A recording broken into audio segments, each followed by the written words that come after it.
Dunduan mewakili Ngon-Ngon dan koperasi membuka lahan perkebunan kopi Robusta sebanyak 400 hektar di kemukiman Kota Tinggi.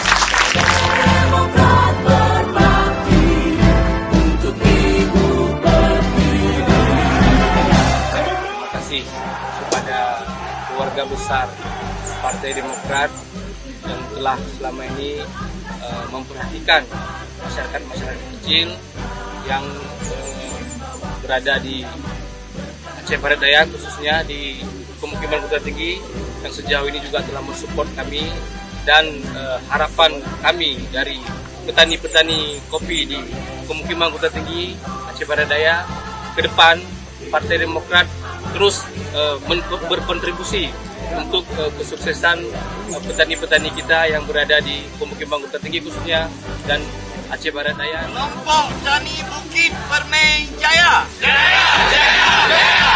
Partai Demokrat.